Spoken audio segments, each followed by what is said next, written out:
Tony's testimony is incredible. His book he just wrote is incredible. Thanks to Jackie Kenner also. She proofread it and told him, hey, you can't do that. But no, it's a powerful testimony, and his testimony is unique in the sense that it's been verified in a number of ways. There's evidence to support a lot of his claims, and the Farsight Institute recently remote viewed a lot of aspects of your testimony, and it all checked out. And it's been the people who've tried to debunk it can't, and it's real. And we know this stuff's real, but your testimony is incredible, and it's moved a lot of people. And your book's amazing. Thank you for everything you're doing, and can't wait to hear what you're bringing tonight. Thanks.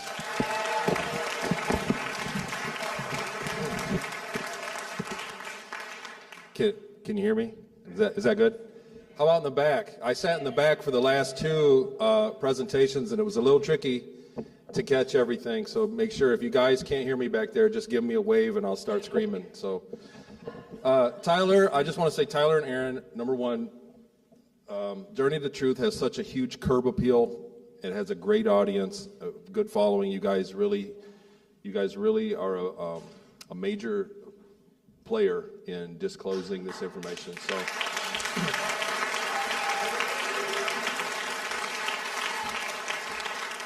I've done a few of these conferences, maybe coming up on a dozen live appearances, and I know enough to know that it's not an easy thing. And Tyler, you made it look easy, man. I mean, you really knocked it out of the park. So thank you. Give a hand for Tyler.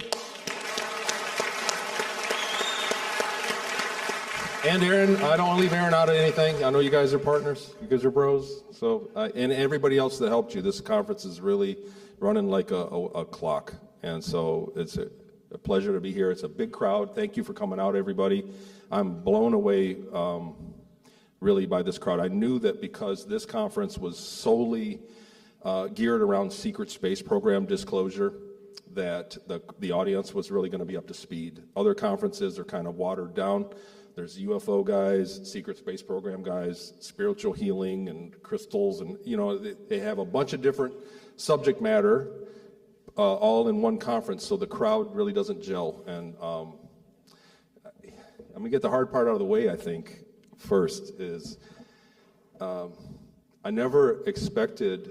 I thought when I told my account of what happened to me to researchers, number one, I was just trying to get some therapy, get it off my chest. I didn't want to die with it. I didn't want to be on my deathbed with this information. So I talked to researchers. I needed help. And then it went to an interview, and then another interview, and a show, and then to Gaia, and then on and on and on to the book. And here I am, it's 6 years later. And I thought I was going to tell my story, and that 100 more people like me were going to tell their story behind me, and I was just going to go home. And that hasn't happened. And in fact, a lot of other people have stepped forward and been abused and stepped away.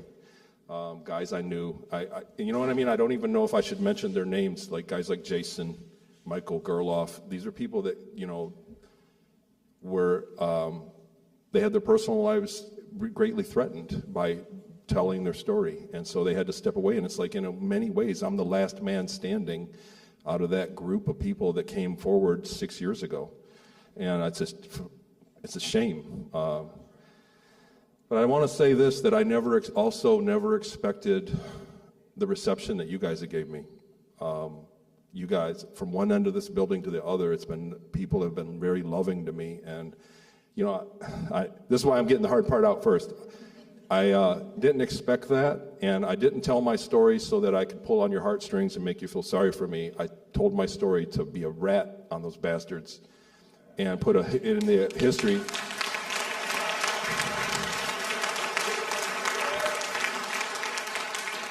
But it's been one hug after another, and you guys have shown me so much love.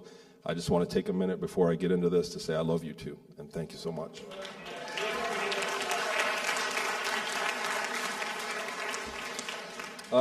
It feels like when you put your desktop for your computer up on a screen that you guys are all looking at my sock drawer.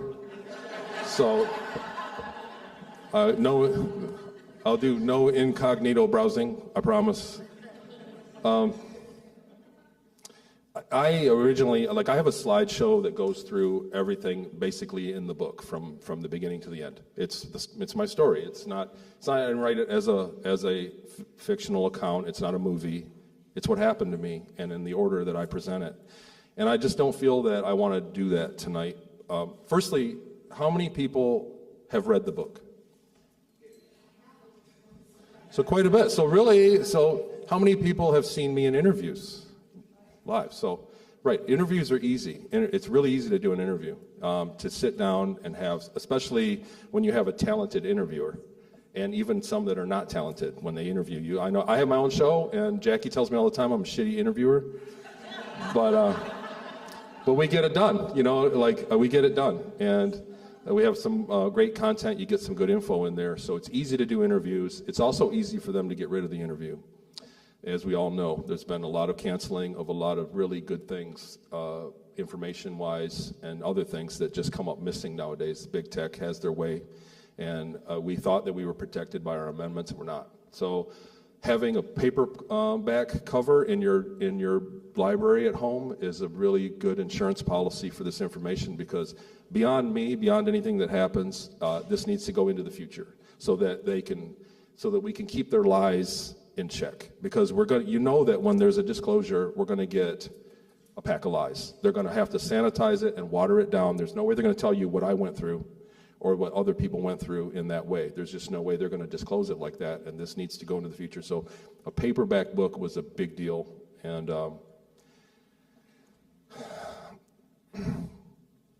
I can jump us right in the deep end then. So you guys all know my story. I mean, literally everybody raised their hand. So when you said on the interviews, during the return, they knew I was going to remember. So they had the technology. Everybody's familiar. If you study this stuff, you're familiar with it. They have chronovisors that show probable futures, probable outcomes to present things, and they knew that the probability of me retaining the memories was very high.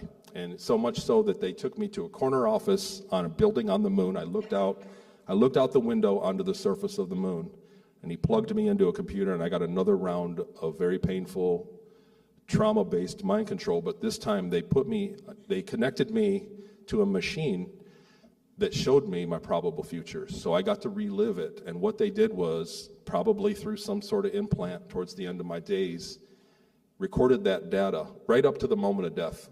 And then they would change something and do it again. And over and over and over again, I saw my death. I lived many deaths, and I saw the dream before death. And that's how I know every single timeline that they looked at that they were pleased with, the book did not get done. Every single timeline that pissed them off, the book was done. And I would sit there, and I would sit there in the last minutes of my death, and I think about my daughters. I try to say my daughters' names to be the last word that I speak. Is Madison, Mackenzie. I say it over and over again. Elise, Madison, Mackenzie. And during that time, when I looked back on my life, I was saying to myself, at least the book was done. And then they wake up out of it, and I'd be back in that office, and he'd go, no, we can't have that one. Let's do it again. And they would run it again. And every time that they were close enough, the one they realized they never hit their threshold. It was something like 35% probability that I remember. They wanted a threshold, and they never got it, and they were going to perform surgery, and they lost my paperwork, and I got back, and here we are. So it's like complicated to even tell that story, right? Like, I hope I didn't lose you guys. I haven't even started really showing anything. The other thing, I guess, that is also from the deep end is I was hoping he'd be here. I asked him to come in here, but I know it's not entirely realistic. But did you guys see the macaw earlier? The scarlet-winged macaw? And I walked around with it. So does anybody know? Is the macaw in here? He's right there. Yeah, Jesus. So, I mean, this was the original cover for the book. And, and I'll whip this out. I did it in Australia, so there's my tattoo. about it. So I hope it made the cut, Jackie. I mean, you're right here. My editor's right here. Did it get cut out of the book, the whole bird thing? I didn't read it, so people read the book. You might be... If you read the book, you might know what I'm talking about, but I'm going to explain it. Because when I saw the macaw, I really, pardon my language, but it really fucked me up because of why I've chosen the symbolism, why I've tattooed it on my body. When I was in Peru, I was a very broken child. I was a very depressed and mentally broken child. I had just survived a mind-fracturing CIA program and became weaponized, and I was broken. And kids were playing soccer. Actually, I'll throw a slide up. Hang on.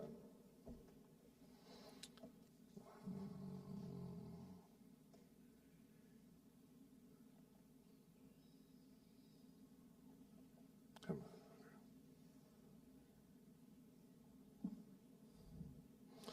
So this place, the town square. On our second flight to Santa Marta, Colombia, with a shipment of cocaine, they used the money to build that square in 1983.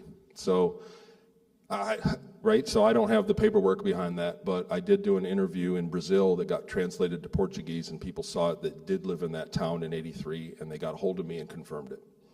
So that was another supporting thing. It's great. Like, I always wish for things like that to pop up and prove me wrong so I can shut up and go home and get back with my life. My life's good. But it just supported my testimony. I remember standing in the corner right there and watching boys when the bulldozers cleared that place. There was a building there or whatever. The bulldozers had grubbed the land and it was just dirt. And a bunch of kids ran out and started playing soccer in it. And I asked if I could go play with them. And we had just done the flight, so I was still sick from it. I got sick whenever they drugged me. And he said, no, you can't go out there. Don't go near the kids. You're not allowed to talk to them. And I cried. I started crying.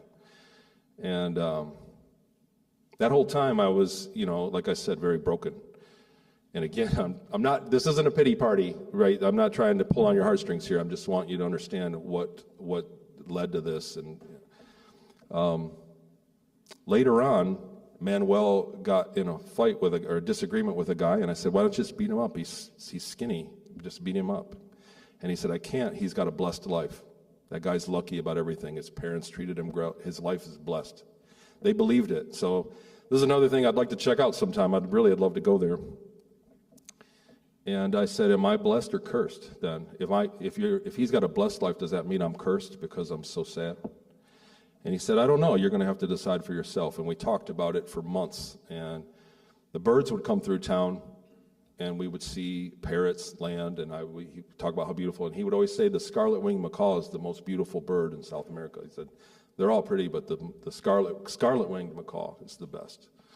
And when it was time for me to go, I knew within a couple weeks that I was leaving, and I had still never seen one. And I said, you think I'm going to see one, Manuel? And he said, maybe. I said, well, if I do see one, it means I have a blessed life. Maybe my life is blessed. And if I don't see it, I'll know that I'm cursed. And 2 days before I left, which was off, they don't have a migration season, but they kind of do in that town. 2 days before I left, a flock of 4 of them landed right in front of me, and I saw them, and I used that in the future to tell myself that my life wasn't cursed. For the other things that I went through afterwards, I told myself, I saw the macaw. I saw that I have a blessed life. It's what I did to...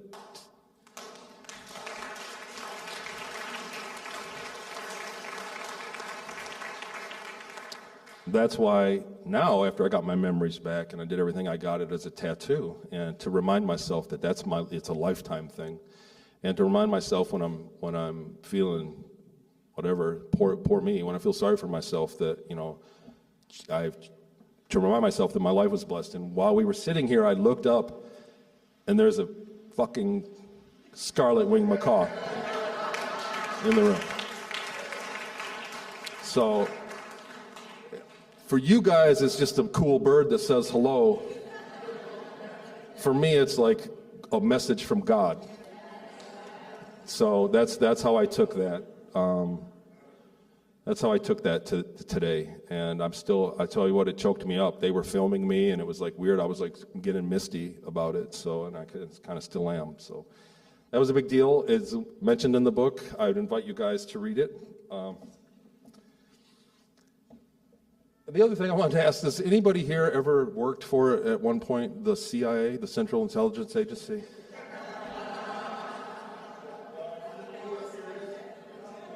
Anybody retired from the CIA? Anybody?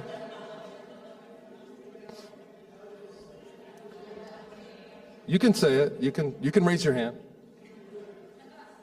The reason I ask is the last few, you know, I don't want to point fingers and I don't want to be negative. The last thing I do is, the very last thing I ever want to do with anybody else's testimony, no matter how far-fetched I think it is, even from what I saw in space during my time with aliens. The last thing I want to do is be critical, because it's a very important thing for people to feel welcome to speak about this. It's part of the remembering process. I'll get into some memory mechanics of remembering deleted memories towards the end of the talk. But the last thing I would ever do is criticize. However, there are people in our community that are ex-CIA people, and they openly admit it, and they come on stage, and they're the ones being critical of us, and we're starting to get a real pushback on YouTube and in media from these people. We're starting to get what's the word? A dissipation, you know. We're starting to get the information kind of dissipated from the people that originally came out, which means we're doing something right. And it's important. That means it's not, if this was all BS, they would leave us alone. We wouldn't get shadow banned. We wouldn't get banned off YouTube. They have flat earth all over YouTube. They're not shadow banned, right? So if they wouldn't do that if we weren't right about something, if this wasn't information they didn't want us to have, they wouldn't bother spending the money to send agents out to come to our conferences and openly oppose us in the panels. And I've had it happen a few times already.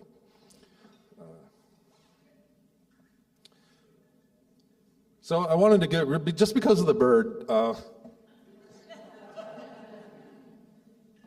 I went back to my room and I started adding Peru slides. You know what I mean? Like, what are the odds of seeing a macaw here? So in interviews, everybody wants to hear about Mars, lasers, how the ship worked, free energy. And after the book came out, people secretly want to know everything about Marie in the book, which is weird. But I'll cover some Peru because we have a macaw here, and it was important. This is evidence, and evidence for us is a scarce, hard, precious thing. That was the route we flew to Santa Marta, Colombia. There's a small airport there, and we would land. It's right on the ocean, exactly how I remember it and how I described it before I ever found it on Google. About 10-hour flight, we would get up over the state of Acre, and they'd put me in, give me an IV in my arm and give me a drug, and I'd go under. I really don't even know what else is on this.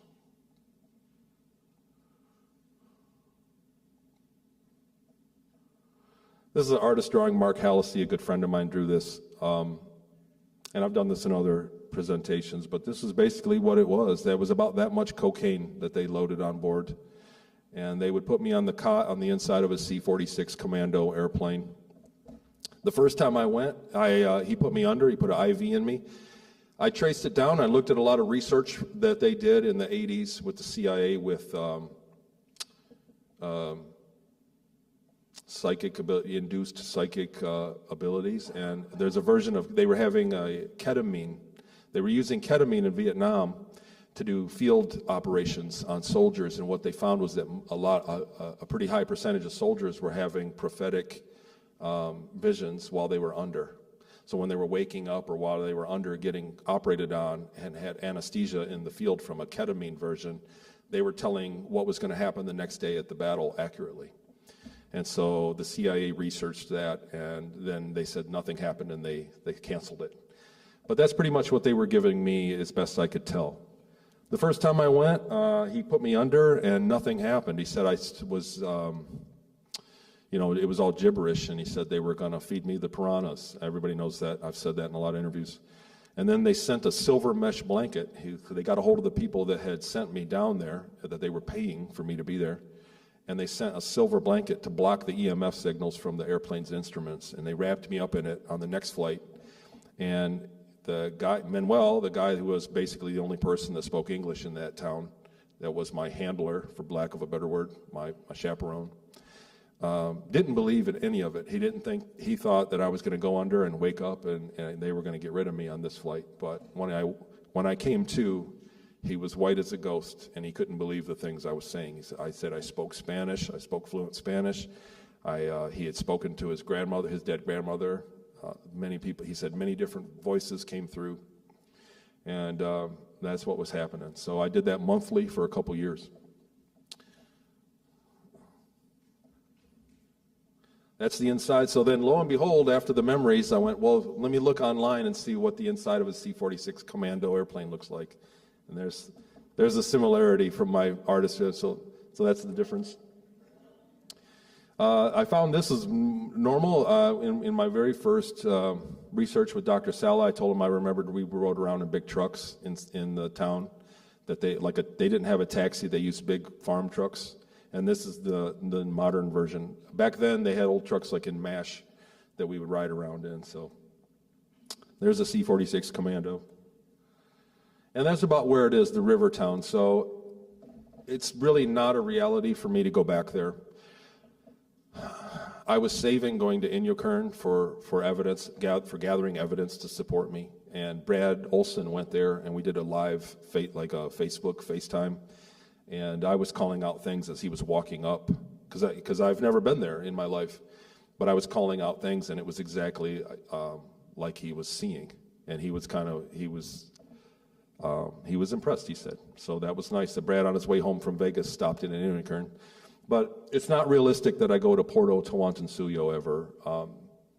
Number one, the cocaine business is still there. That mountain ridge, so my testimony, I came out before ever researching any of this, but this mountain ridge right here is like the richest crop of the coca plant that produces cocaine in the world. So I kind of called that out for what I went through, and then found that out after the fact. There's the town. So I'm showing these pictures now because if you look at the river where it's more clear water on the top and then muddy water on the bottom, he told me about his grandparents that this town originally was a fishing village. That was the economy. They would set up and fish and then ship the fish downriver to Porto Maldonado, and that was the economy. And his parents and grandparents had done it for 100 years. That was the economy. And when the gold mine started, they started gold mining south of there. That's where the mud came from the other river.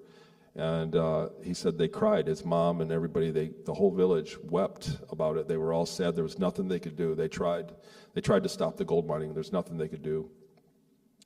The reason I bring this up is because you look at these pictures now. I think this picture I got back in 2018. I might have to find this, you guys. I'm sorry. Like I said, after I saw Johan and Jody, and then I watched Mark, and I thought, man, on my slide isn't going to work. I'm just going to point and click these and talk as I go. So bear with me, please. So there's what it looks like now. The illegal gold mining has proliferated just in the last 2 years, and that's all gold mine now. So that's completely poisoned. They use the chemical stripping, and it's completely illegal, which is why I can't travel there. I had a friend of mine that's from, I forget, a small town on the coast of Peru, and I got a hold of him. I said, let's go, man. And he didn't know why. He didn't know my testimony at all. I just told he was from Peru. He's my friend from Peru. So I said, let's go. He said, where do you want to go? And I told him to that town, and he said, you can't go there. He said, I can't even go there. The illegal gold mining, they pretty much, you have to have a reason, or it's like the Wild West. You can get killed. So, the reason I would have never touched on this if it wasn't for that bird in the room. And that's kind of where we're at with that. That's Porto Tawantinsuyo. So it's well known for illegal gold mining, the cocaine trade, and human trafficking. So that's one of their strongholds. Manuel, back then in 1983, when I asked him who owned me, used the words the cabal. So that was back then. Yeah. There's the Madre de Dios. So it still has clear water coming in from the top, which was, sorry, that's later.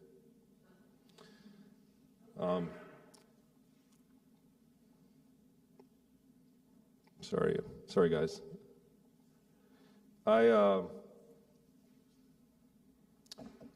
wanted to talk to you guys. Sorry, I'm not doing this. Sorry, guys. It's been a while. Jackie, you're still on there. Is that doing right? Okay. So this is the original slideshow, and I'll just go through it. And I would invite you guys, to, if you see anything, to really hit me up. I want to leave some time. It's only been a half hour, so I'll go a little ways, but I really want to leave a lot of time for the Q&A. Because you guys are already versed in this stuff. The bar is set pretty high. I think that the burden is on you for quality presentation of questions rather than me. Because you've already seen me. But anyhow, Jackie Kenner, who was in the first slide, Jackie Pierce, married Neil Kenner. Awesome friends of mine. I'm very, very blessed to have met them. Jackie set up the website for me. She shouldered the Patreon channel, which is still going, and then went off to start her family. So she's doing her thing, and kicked my ass into getting the book done, because I would have still been writing it. It was really her. One day she said, "That's a cool story, finish the book."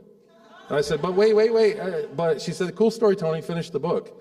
And then when I got to the end of it, where I was barnstorming the end of it, she said, "I'm not going to talk to you until you're done with the book.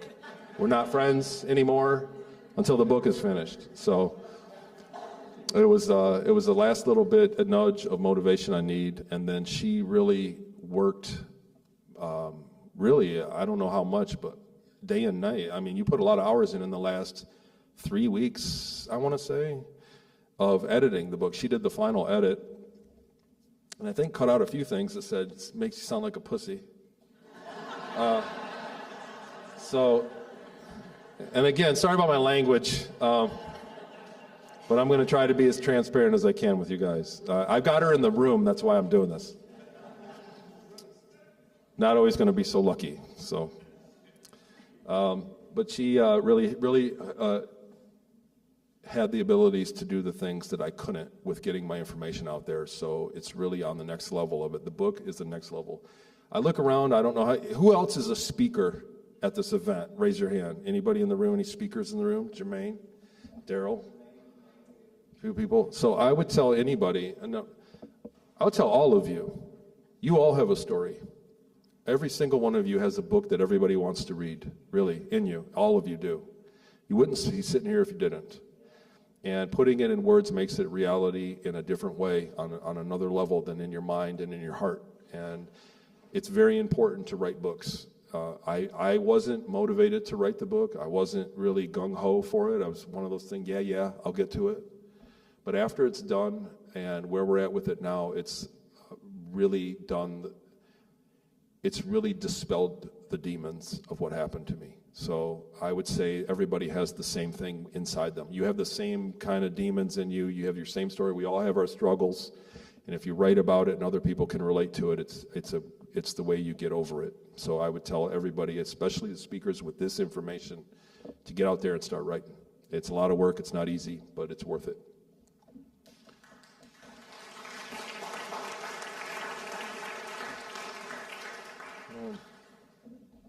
I'm going to just kind of blow through these. This is the slide. This is the story. So for you guys that didn't read it, I'll explain it.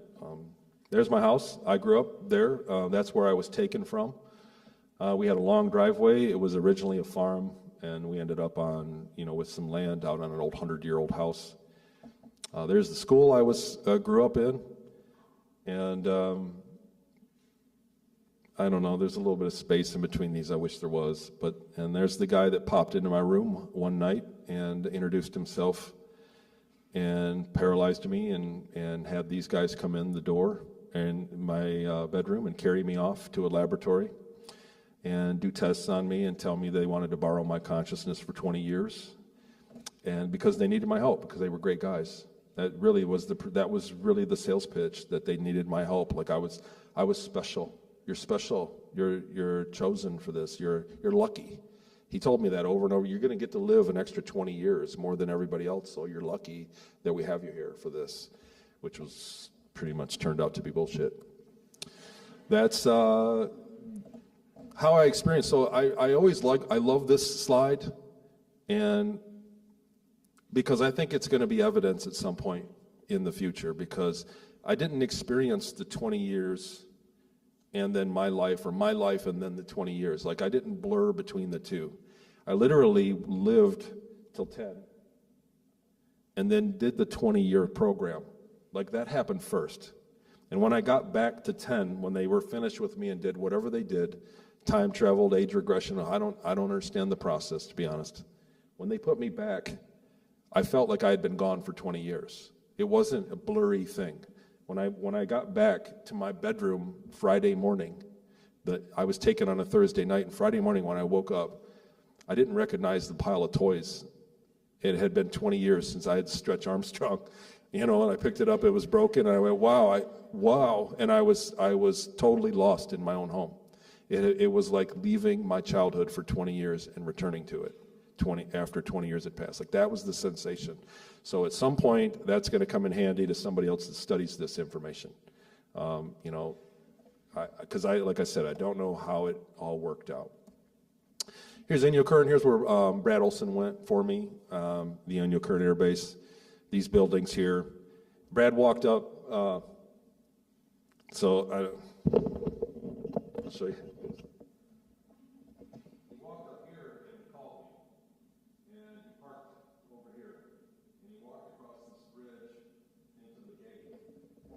Sorry if you couldn't hear me in the back. And he had me on Facebook on a video call. And I said, I remember the bridge, that there was a big drop, and then there was grapefruit-sized round rocks where the river hedge. And he got to the bridge, and he said, nope. He said, it's only 3 feet. So I was a kid, and everything is bigger in my mind. Like even he showed me the doors of the building. I thought they were 30 feet tall. They were like 14 feet tall. Like how you think that things are bigger in your childhood.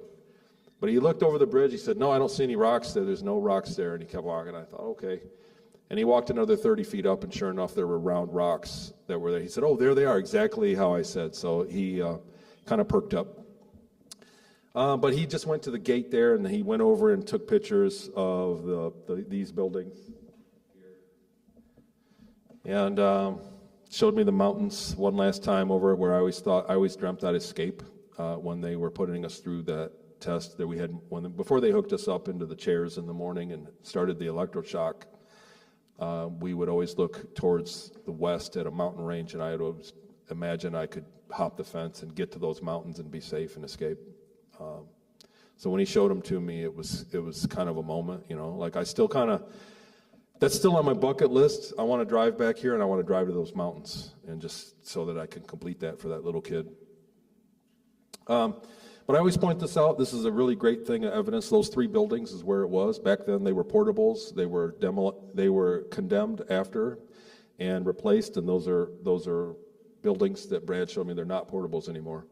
But they're still classified as a California Special District, where it turns out it's perfectly legal to torture little kids in California in those buildings only, because the local law enforcement doesn't have jurisdiction in a special district. We found it, a friend with a researcher who went online. He went on the database that has all of the tax records of every structure in the United States, because they have to have a tax assessment, and those buildings don't exist on that website. So you're looking at something that doesn't exist right now.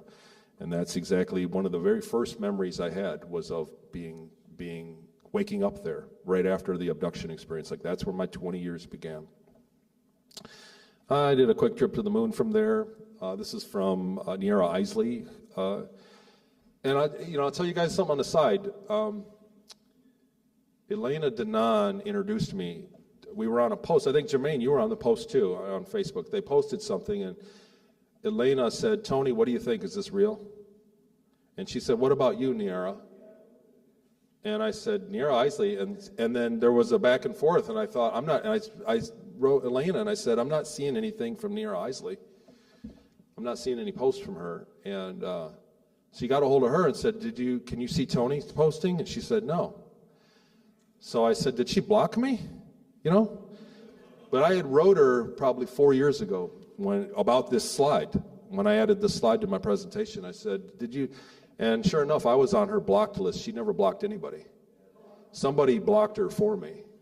Somebody blocked me for her. She was unaware, but I was blocked off her Facebook. So this is Seattle. I'll skip through that. You guys, Seattle was like whatever, literally pain in the ass. It's okay. Another thing that I don't share, and the kind of cat's out of the bag on a lot of the things about Seattle. I went there. This is a picture I personally took in 2016 when I went to the house. And I think forget who I was talking to here about it a little while ago. And I know I don't have to, over here. I know I don't have to give you guys a bunch of proof, right? But it's nice to hear things like this that check out, because there's so little of it. When I was a little kid, we were going to northern Michigan, and my mom, who I hide my testimony from, because I don't want her to know what happened to her 10-year-old boy. It breaks my heart to think, because I know my mom, and I know she'll blame herself somehow. And so I really hide it, and I know she's gotten a copy of the book. My sister bought her a copy of the book. But she's the one person that I always hide all my posts and all my interviews and everything I can. I don't want my mom to see. The rest of my family, I'm open about it. When I was a child, maybe 11 years old, we took a trip to northern Michigan to the Mackinac Island, and we were going to ride the ferry to Mackinac Island. And I said, while I was half asleep in the back seat, I want to ride the Fauntleroy ferry, Mom. And I said it over and over again, and she said, what are you talking about? I mean, this is in 84, in my real life, not the top timeline, but the real one after I had been put back. I said, can I ride the Fauntleroy ferry? And she said, I don't know, I'll try to find it. She never found it. I posted this picture on Facebook in 2016, and she messaged me and said, I'm so glad you got to finally ride your ferry. Little did she know that only the older kids in Seattle in the house got to ride the Fauntleroy ferry, because it went straight to town, to Seattle. It went from the island I was on to downtown Seattle, and they would always brag about the giant buildings and what a great ferry ride it was. And I only ever rode the South Worth ferry, because the Fauntleroy ferry wanted ID from the kids. So only the older ones that had fake ID rode it. When you boarded it to come back to the island, they checked everybody's ID. The Southworth ferry didn't. At least that's how I remember it. So may or may not check out. But that was something that happened back then, and my mom's a witness, kind of a de facto witness on that. That's another one of those things that supports it. When I was there in 2016, I went back to this beach. That fence wasn't there, but I remember going there in the 80s, and we went to the little lighthouse. God, what did I name her in the book? I changed all the names in the book. I forget what I named her. Huh? Peggy. I named her Peggy in the book. She was basically his wife and took care of us kids. She was mad at him one day because she didn't have any money for gas. He budgeted her gas literally by the trip. And so she took us here, me and two other of the boys from the house, and we went out on the beach, and we started throwing rocks at each other on this end. And when you walk up around this other side, the rocks get bigger, more like golf ball size, and we started to hurt each other. And when I went there in 2016, I was on the phone with Dr. Sala, and I said, this is the beach. I know that the rocks up around the corner are bigger. And I walked up, and sure enough, I was like blown away that the memories were that accurate. Like that what I was experiencing was surreal. I mean, it was something. I didn't want my memories to be right. I didn't want it. I wanted to be wrong every time. I went to the house, and there's a ton more pictures that I won't share publicly because, I could ruffle the wrong feathers. But I wanted that trip to prove me wrong, so that because everything is so terrible, from what I did. And I told Dr. Sala in that same phone call, I said, well, if the memories are this accurate of my time on Earth, I must trust that the memories in space are accurate as well, because they weren't just close, they were freakishly accurate. I went back to space, I met this guy, I went to Mars. I got chased by some bugs and hit a stim pack, and I could make the jump from dune to dune. I got really strong for about 3 minutes. Met this guy, they cut my arm off, they cut my foot off. They canceled the program.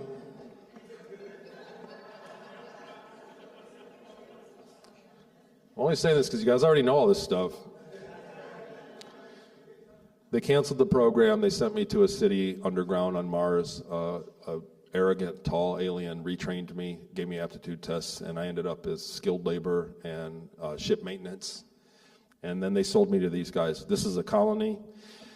This is the Ceres dwarf planet near the asteroid belt. Here's the orbit of it. And inside of it, there's about 250,000 people living in giant caverns where they built European-style cities. And they were people that are pre-World War II Germans, Deutsch people. They didn't really call themselves Germans, they called themselves the Deutsch. And they built replica European cities as in giant caverns that they had found abandoned by some other species. So the caverns were natural, but these had smooth walls, and they're pretty big. Those trapezoid shapes connected the caverns, and they were already built when the Germans got there, the Deutsch got there. And so they just began to move in and build infrastructure. There's trains that connect a lot of these caverns, and they're huge. And they had kind of an advanced lighting system that they used that would bounce off the walls, so you didn't see the bright spotlight. It kind of had an even tone. And a lot of the smaller caverns, they would paint clouds and blue skies.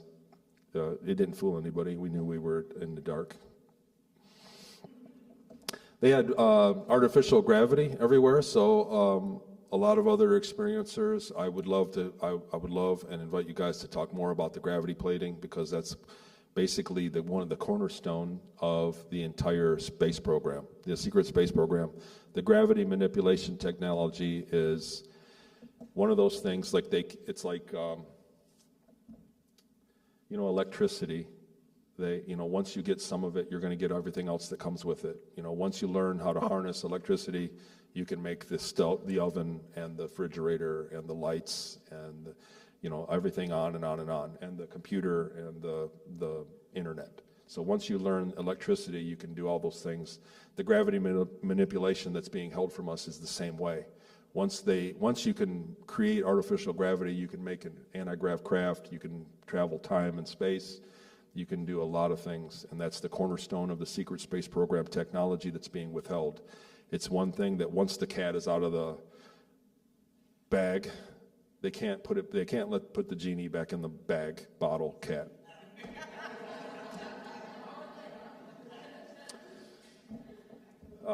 So everybody knows about it. It was a marvel. So if you think about that big cavern that I showed a few slides ago, that was all wired. The flooring was all electrified and creating artificial gravity up to about 30 feet, 10 meters above the surface that it was on. And actually, people got injured being on ships because they would cross the beam to make it shorter. Instead of going through the ship and making the gravity harder and harder per deck, they would aim the beams so that the gravity was 1 G per deck. But some people that were at the right height would get hip injuries because the beam only in this height would have slightly more gravity than everywhere else. So it caused injuries for that reason. They abducted sculptors, famous sculptors from Europe, and had them build these. So they were abducted and had their memories erased and got put back, probably without pay. And they were being farmed out to other colonies after they were finished with these. The Ceres Colony Deutsch culture was big on horses. Their belief was that the 30-year war in the 1600s, that they had defeated an extraterrestrial threat. And they said, we did it on horses. That was their motto. That was like their fighting motto. We did it with horses. And they honestly believed that the Catholic Church at the time was an extraterrestrial influence that was trying to dominate Europe. And that war basically broke the stranglehold of the Catholic Church on Europe, and they were able to practice other religions, and that's like when the Amish began, and they really left and started to settle America. The Deutsch culture came across Northern America and settled. So that was a big deal. They had battle scenes around their money, and there was a lot of artwork everywhere of old generals with swords and the cannon scenes. These guys were there. To be honest, they were kind of dicks, but in a good way. It's like they behaved like they were the cool guys, and they were a working class ET as well. So they kind of stuck to themselves, and they weren't all bad, but they just had a way about them that was kind of like it was the high school mentality of the guys that sat at the cool table. They didn't want you around, and they had that kind of mentality. So. But we're starting to see other things. Dr. Evan Strong in Australia found a skeleton that was just like one of these guys, an elongated skull with giant eyes, sockets, and the elbow is kind of higher up, the dimensions. And he found it and began to stake off the dig. And the government came in and tried to fine him $500,000 and took all the evidence. These doors were on the outside, so you ask, how did they get in there? This was inside what's called a cold trap in one of the craters inside near the Alhana Mons, in that crater there. So this crater is actually, I think it's like 3 miles across. One of them was situated in a way that the sunlight never shined on that wall. So that never got sunlight. So they had a hologram that would hide it, and then when a ship got close, those lights would kick on across the top, and they'd shut the hologram. And they always had problems with these doors. Those doors were, and I'm not 100% on this, but those doors were a few million years old, and they were 1,000 feet tall. Maybe 1,500 feet tall and a few thousand feet wide.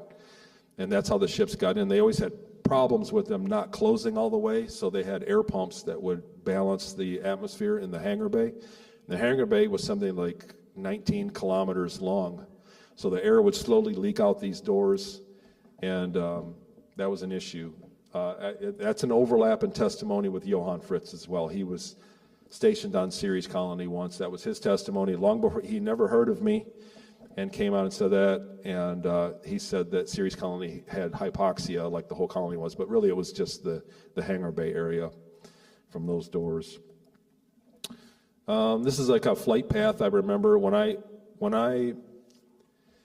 wish I had included the slide of Enceladus with all the geysers. So there was a geyser that happened, and Enceladus, I believe it's Enceladus, that has all the geysers around Saturn. We flew over it once, and I tried to get extra credit, and I didn't leave my post because I wanted a higher work score. I was leading. I was very competitive with it, and everybody told me what a dummy I was for not stopping and looking out the window because it was a once-in-a-lifetime thing. So when we got to Ceres Colony, when the geyser went off in the Okator crater, which was much shorter than that, that's 50 miles across, I did stop and look out the window and make sure that I'd looked at that, and had a chat with an officer that these white spots are made out of salt. I said, all that stuff down there, we should be able to scoop it up and sell it for something. And he said, maybe you can scoop it up and take a bath. Like he kind of picked on me about it. But it turned out that NASA confirmed it, and I had called it out that those were salt in 2016 when the Dawn probe got there, and I went on record with Dr. Sala. And I can tell a lot of you guys already know this because I talk about it quite a bit, but I'm very proud of this. I went on record, and he said, do you want to take it back? The original Dawn results, they wanted to say that it was sulfur and a few other chemicals, and it turned out to be salt. So Mark's not here, but that's his old stomping grounds that his testimony is based on. Diego Garcia being a spaceport, and he was testimony. He told you earlier that down underneath this was where he spent his time in prison, and where that basically all happened. We were dropping off cargo to that tarmac. We would go in the middle of the night, quite often and pick up cargo. Anything military surplus we'd pick up there. There's kind of that's kind of like what the ship looked like that we were on. And that was the sea deck where we would go for the observation and the galley.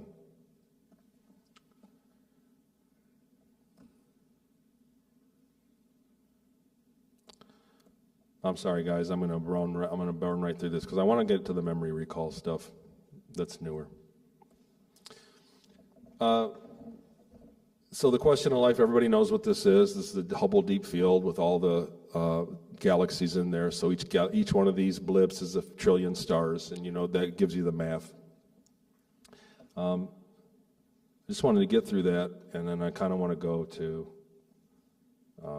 where we're at since then. So at this conference, there's a lot of people here. I mean, this is a tough question for me to ask you. But how many of you feel you've been involved in some way? So it's a significant percentage of this crowd, and there is, a lot of people here for that reason. How many of you out of those people would say that you have fragmented memories, that you can't remember everything? Right. So that's really what we're disclosing here. When you talk about the secret space program, the secrecy is based on the ability to erase your memories. Since I went public in 2016, and I've been doing this and doing YouTubes and had the book come out, not everybody, but quite often people reach out to me from that group of people that raised their hands and want to know how I remembered everything. I guess I can touch on the Farsight info that, I did a Zoom call with Courtney Brown, and they remote viewed me, but at the same time said that they helped me remember my memories, like put in a block for the. I really wanted to remember at the end of my time there. I paced back and forth, and I said it over and over again, hundreds of times. I'm not going to forget it. I'm not going to forget. I'm not going to forget her. And I got an MRI scan. Right before I got my memories back. There's a lot of different factors that I could say that's why I got my memories back. It's any one of those things, a given thing. So I have a lot of memory recall for what happened to me, and most people that I talk to don't have that much recall. But that's the question: is what does it? What is going to help you get your memories back if you were taken and if you were involved? Or do you even want those memories back? Are these things that should be remembered? That's an equally profound and equally important question.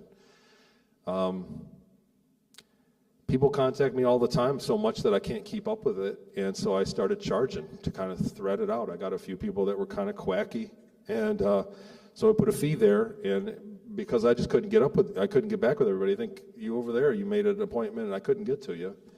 And because they come in waves, I'll do an interview online, and I'll get 20 people in a day that want to talk, and they get buried under the next set of 20 people in emails, and I couldn't get back with everybody. I'm not bragging. I'm saying that's how big of a problem this is. That's how common it is. It's not just once in a while. There are thousands of people like this. There are thousands and thousands of people that feel they've been involved, that have profoundly disturbing memories, and they don't make sense of it because they don't have the memories around it to explain it, that I was fortunate and blessed to get. I was blessed to get my memories back and unwind the damage that was done. I came up with a few things, so there's only so much I can do. It fell in my lap, and there's only so much I can do. I didn't go to school for this. I'm a woodworker by trade. And but after talking to so many people, I kind of learned a few things that I kind of picked up a few tricks along the way, and learned a few things that seem to work for people. There are things, I can get this right. So this is an example of my timeline. The first thing I tell everybody to do is let's organize what you do remember into a timeline. And somebody that calls me for a consultation, I ask them, firstly, when were you born? And I ask them, go ahead, tell me what you remember. And I'm writing it down, but then I go, wait a minute, when was that? Because what I've found is that really people don't pay attention to when it happened.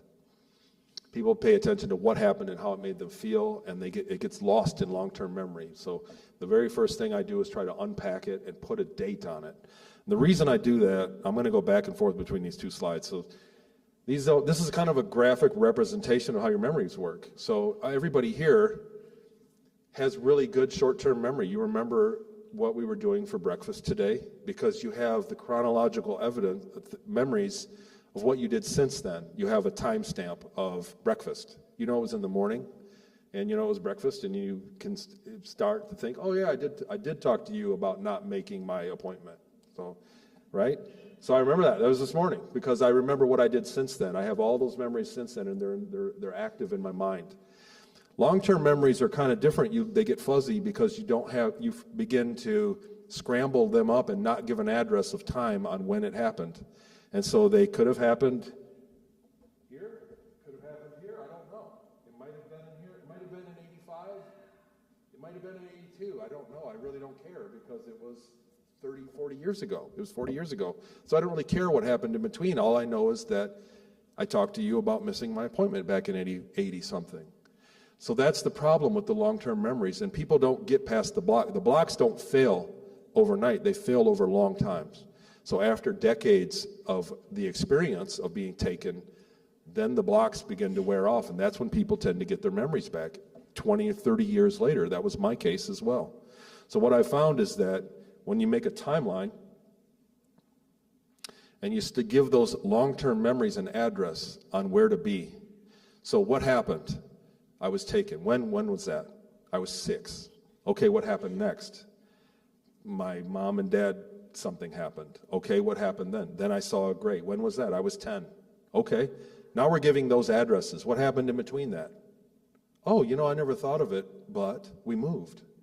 And now we're assigning addresses and shaking out that clutter from the other slide, all that clutter that makes no sense, that you just got a series of events that's in a pile that doesn't make any sense, a series of things that you remember. You can start giving those addresses, and that provides room to add more. And sure enough, if you have a few memory techniques, sorry, I gotta get this together.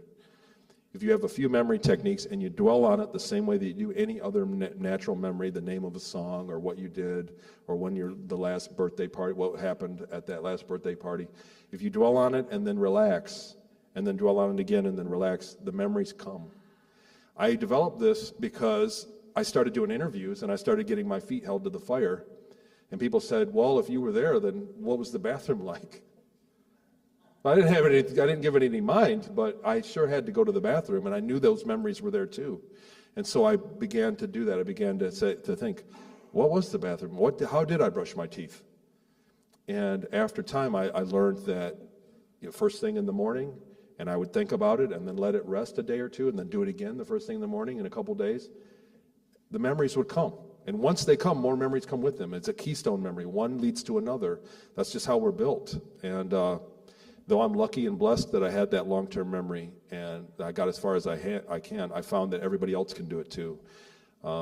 Even people that I work with that don't even remember any of their childhood. They're like, I don't remember anything before 9 years old, nothing.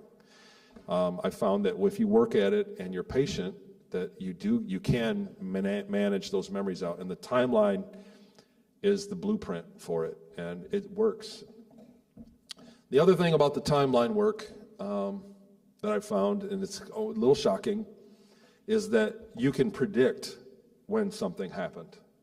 So this one, so I have a book that's going to come out that's a notepad that's arranged like this, and these pips here will be in 10 years.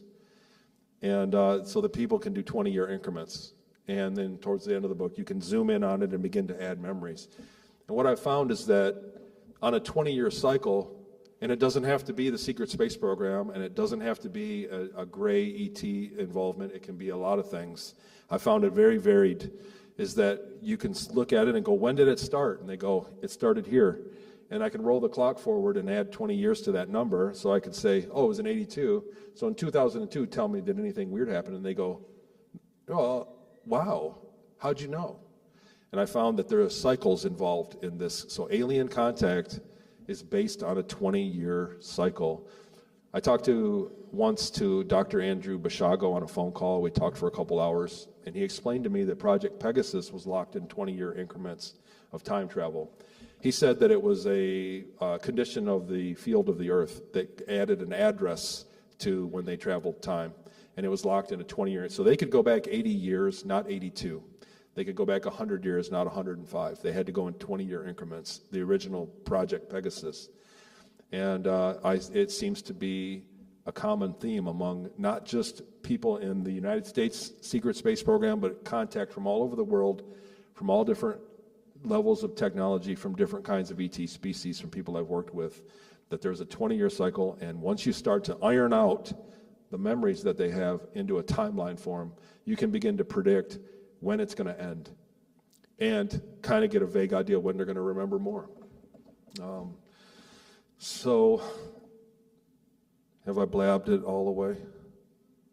No, I got plenty of time. I really don't have a ton more after that slide-wise, so I'd like to open it up to questions for you guys if there's anything you'd like to ask.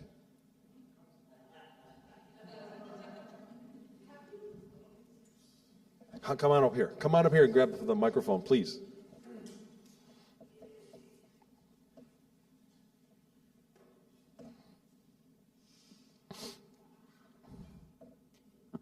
Hi, Tony. Hello. Have you ever connected with anyone that you served with in your current life? Yes. A few. I mean, how about your girlfriend? Well, you know, it's funny, I never get asked that.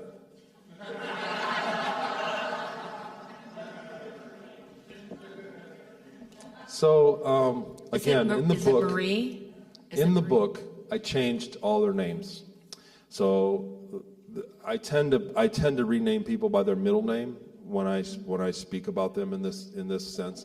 So like for instance, if I work with somebody and I say, you know, let's say a person named John David, whatever, Smith, and I say, well, we're going to call you so we can make sense of this.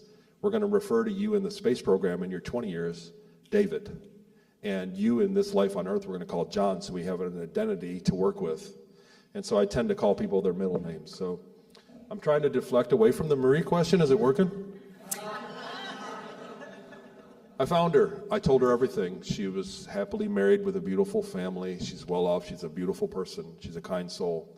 I contacted her. I introduced myself, and I told her everything. And she entertained me thinking I was wrong. And over time, over months of speaking to her back and forth and presenting my case, the memories began to come back for her, and it destroyed her. She began drinking, and her life was changed for the worse. And I don't talk to her now for that reason. It is not fair. It is not a healthy thing to force this on anybody. Anybody that served and had these kind of horrible things that they've experienced by being a slave, not a participant, but a slave in these programs, to have the memories thrust on them unwillingly without them doing it is a dangerous thing to do.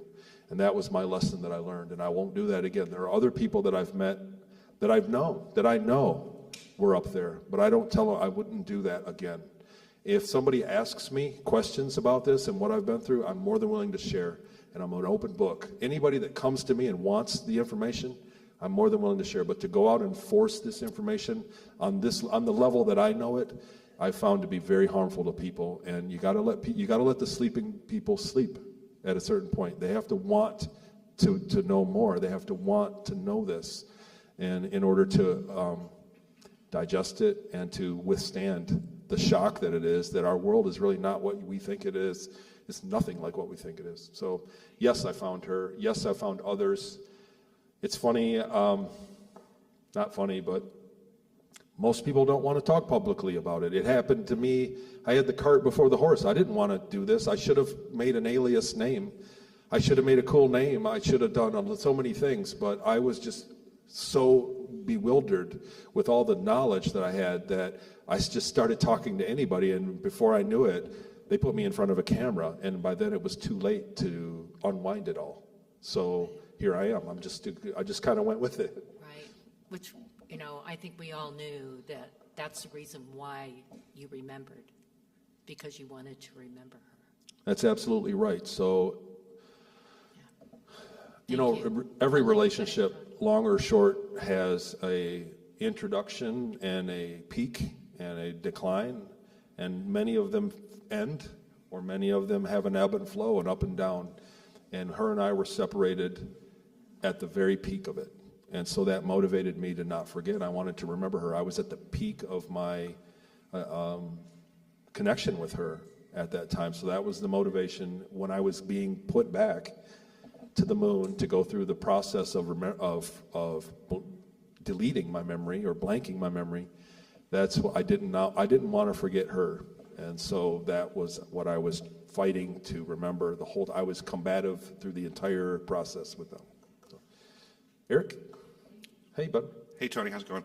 I want to say first and foremost, thank you very much for the timeline tool. Anybody out there that has considerations, it's an excellent tool.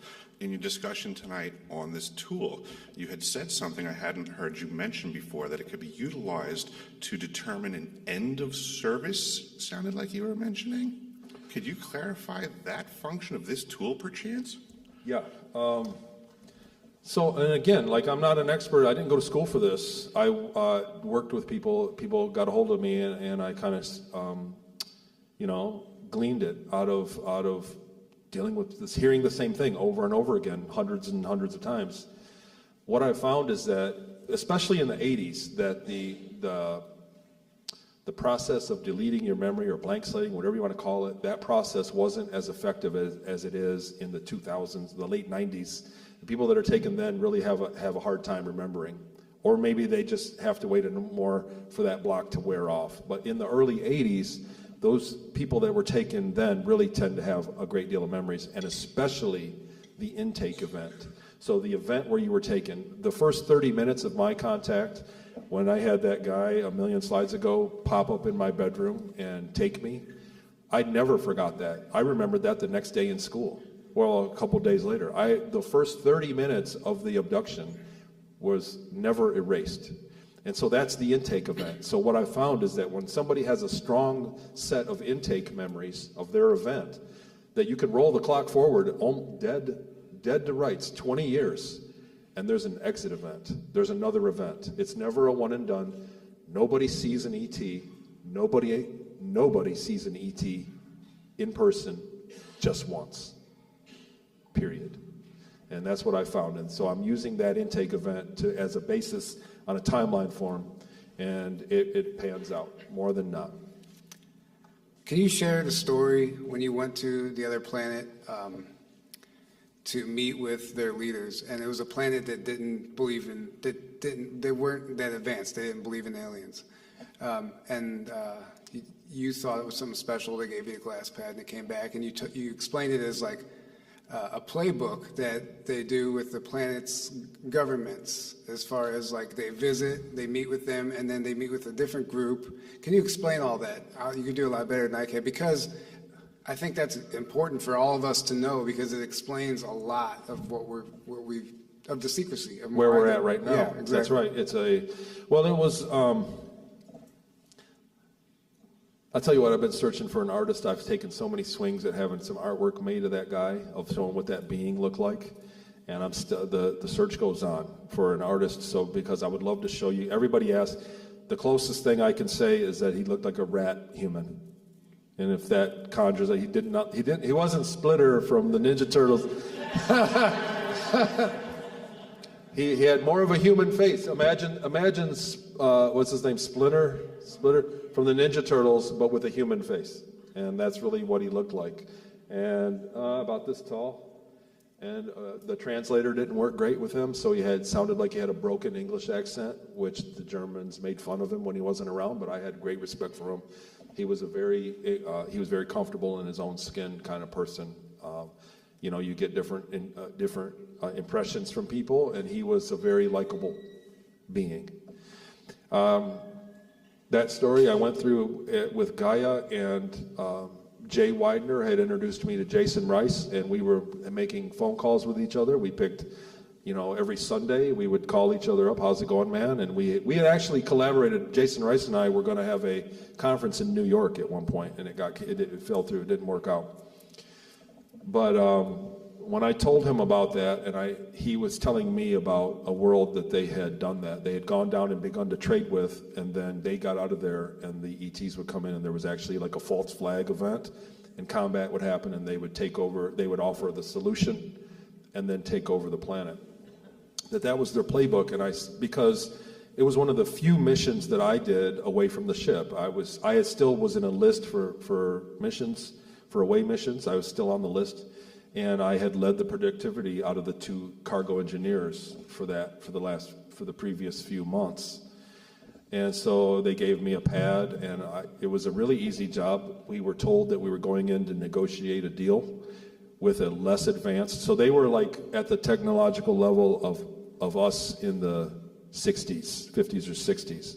You know, they had the old vehicles, and it looked like an army outpost on another planet. And we landed out to sea, and we took an LCAC, a converted LCAC, which is a marine troop transport hovercraft. And we went through their swamp. We landed out to sea on the ship. They lowered it onto the ocean, and we rode it in with 2 American personnel that we picked up at Diego Garcia, who were going to be blank slated and got hazed the entire way.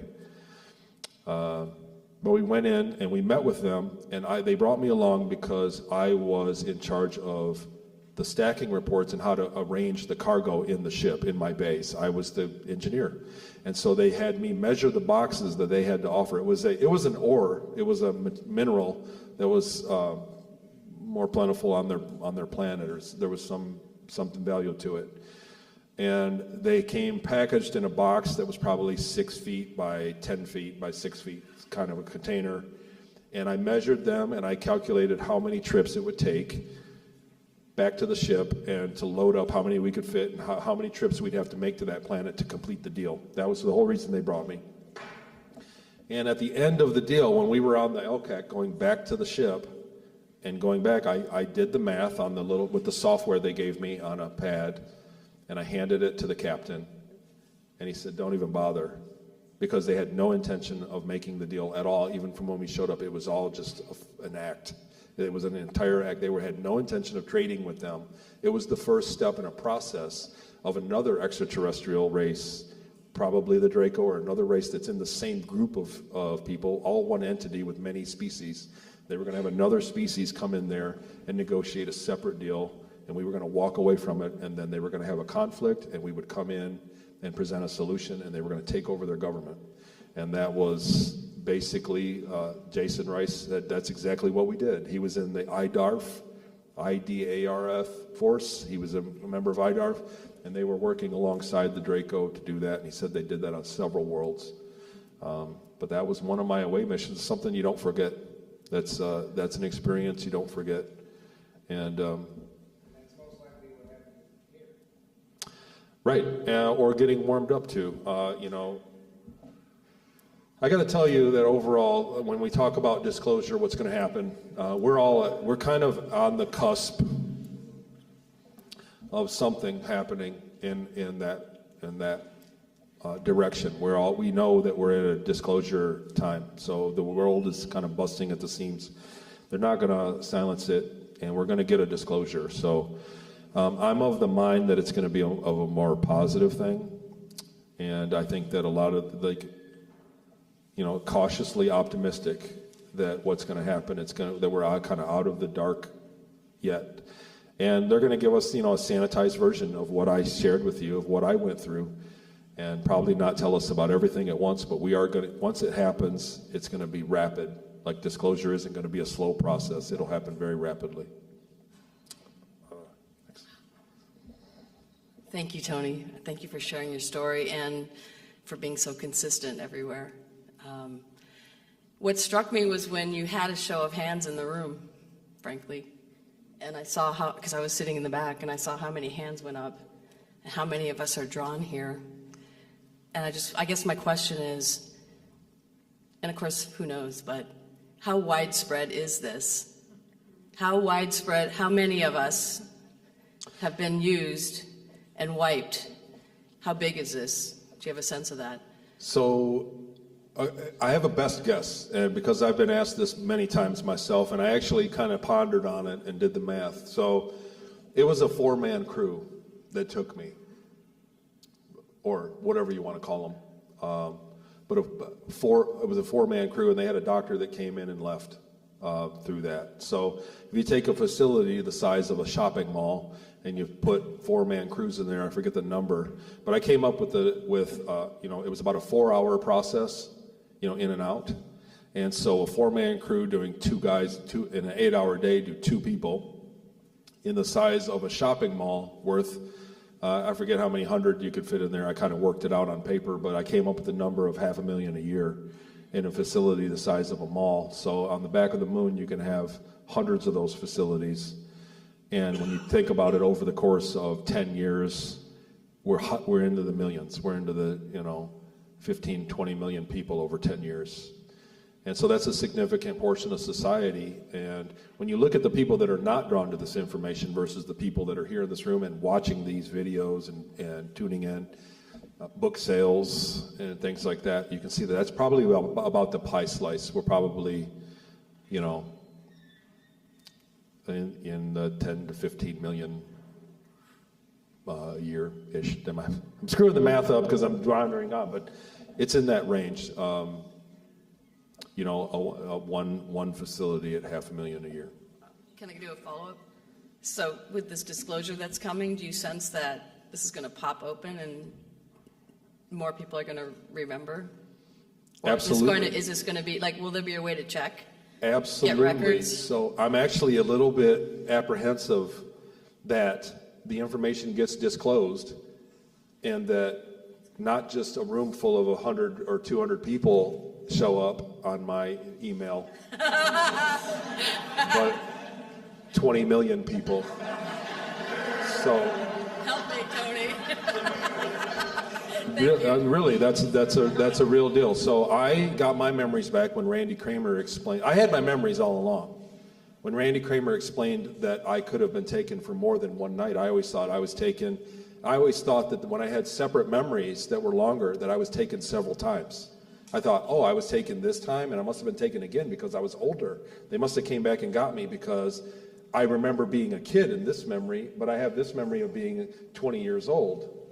And so I must have been older. They must have taken me several times, and I don't remember it. But then when I saw Randy Kramer's interview, that they take you for 20 years and put you back, I went, that's what they did. And then the memories came. It crashed in, and then I made a timeline.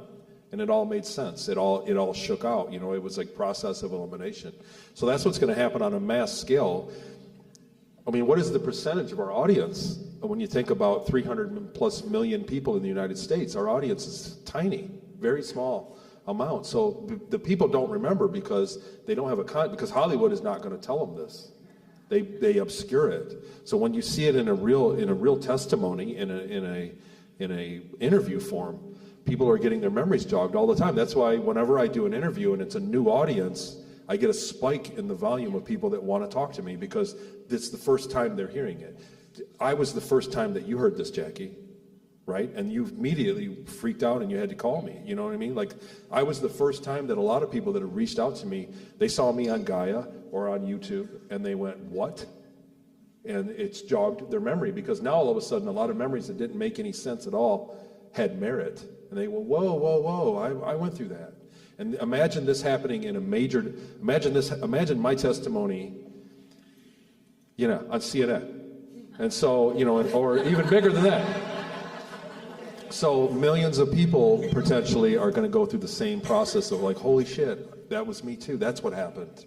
Oh my God, that's what happened. That's what I said to myself. Oh my God, that's what they did. Oh my God.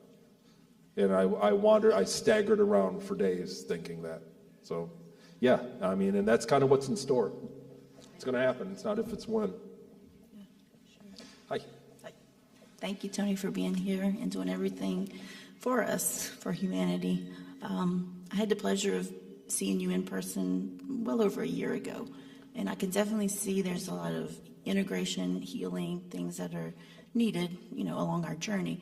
Are there things that you use specifically regarding your own healing? Oh, wow, man. We got all night here. The reason I talked in the first place was desperation. Like I said, my motivation for researching the evidence, when I tell you, about the CIA documents and finding Ennio Kern in Peru, looking at Peru online and doing all that, my motivation was to prove it wrong. I was hoping that I would go look at the house in Seattle, that it didn't exist. I was hoping that I would look at Peru and the route to Santa Marta and it wouldn't be there. I was hoping it wasn't there so that I could go to a counselor and just figure out what happened, and maybe I banged my head or something. I was hoping for an easy out, but everything started checking out, and I had to face the harsh reality of the abuse that I went through. You know what I mean? Like, I'm a guy, I'm a woodworker, construction guy from Michigan, and I had to process the fact that I was used as a sex slave and raped hundreds of times. I had to process that, and I had to process that there are abusive ETs in the world and above it, and that are in charge. That our version of the world is nothing like what it is. It's absolutely nothing like what is presented, and I had to process that. So that was where the healing started, and I had no idea what I was going to do. The only thing I could do was share the information, and by talking about it, which is what I recommend to other people, which sadly people don't have the ability to. So not everybody wants to go public, but most people that are taken in the program do not end up with somebody that was in the program. So we had Will and Jody on the other night. That's a rare thing. Most people that I talk to, I go, well, how's it going? What does your spouse think? And they're freaked out. They don't want to hear about it. Mine included. And so nobody wants to do that. So if you have nobody in home to talk to about it, and you have nobody in your social circle to talk to about it, that's the therapy. Because nobody in therapy is going to talk about it either. You're not going to go to a therapy session and get a fair shake with one of these. You're going to get medicated quick, and that's the therapy. Speaking about it is the therapy. Fortunately, it was too late for me to take it back, so I just kept talking about it on interviews, and that was the healing. This is the healing. This is it. You know what I mean? Like, I'm going to feel, this is a weight off my shoulders that the book is out, and when I'm done here tonight and I walk out there, the weight is lifted from it, and I'm, slightly healed, and it's been 6 years of doing it. So that's why I've processed it, because it was horrible. It was horrible, and it is for so many others. Hi. So I have like two kind of observations and one question. I just wanted, when I read about the Philadelphia experiment, they said they jumped 40 years exactly, so that kind of corroborates your thing too, just that. And I was also thinking about 2 months ago, I was like, why did David Bowie call Ziggy Stardust and the Spiders from Mars? Did you ever think about that? That's really bizarre. And then my question is, like, do you know anything about that barrier around the solar system, or was that before your time in space? You're talking about the quarantine, like an energetic barrier? So it was probably 1998. We went to another star system to do trade with them, and we made one mission and set the deal up. We went back home and spent the night, and we came back a few days as agreed later, and we were held outside of the solar system by an energy field. The guy that came through and showed us, did the progress reporting for the day, showed us the graphic, and none of us could figure out a power source that would do that. But our ship, we had gone to another system that was quarantined, and that does corroborate that story from some other guy. So that was real. That was something that happened to us. But we were amazed at the power. We thought we had the technology to quarantine small areas like that and stop traffic in, but it was an entire star system, and the power, we thought we couldn't even calculate the power necessary to do that. So it was something very impressive, and we were kept out of there. They never went back. So after the quarantine for that system was over, I remember asking if we were going back, and they said no, they would never go back there. So whatever happened effectively ended the deal they had arranged. What was the other part of your question?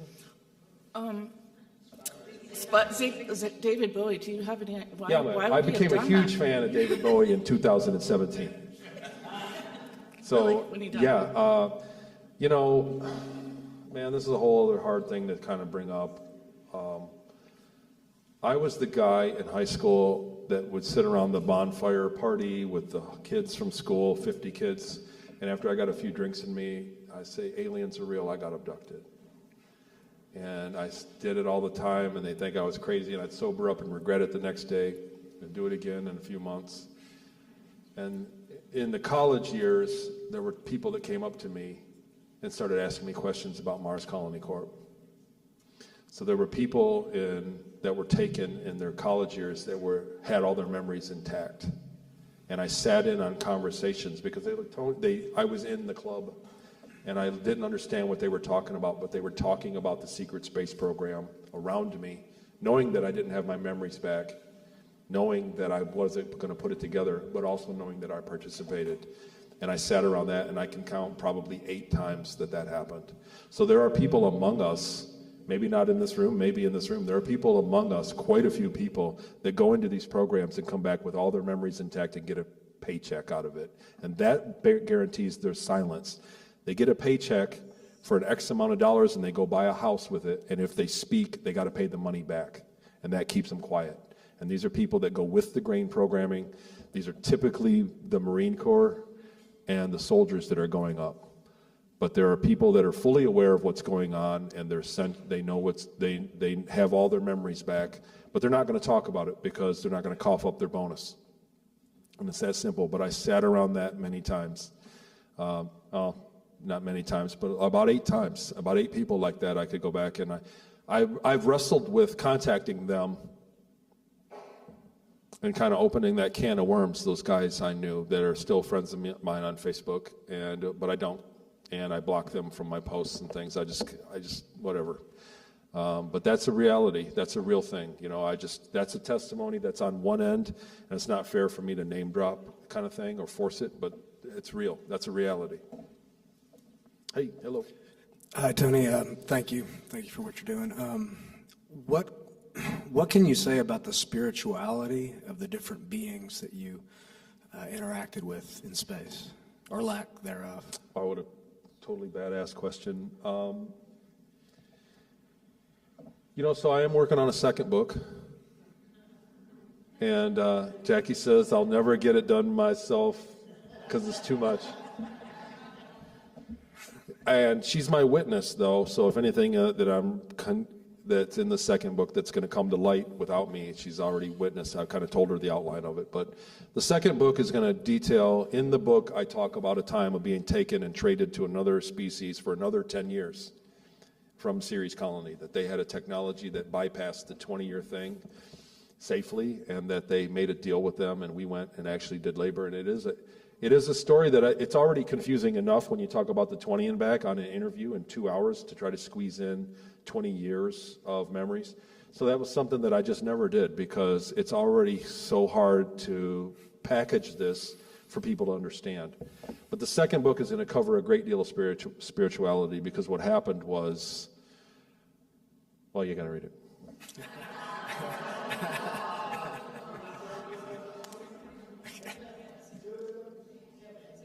I'm a big fan of the law of one and spirituality. I always was a believer in a creator God. The whole time. They tried to program that out of me in the programs. They push atheism on you.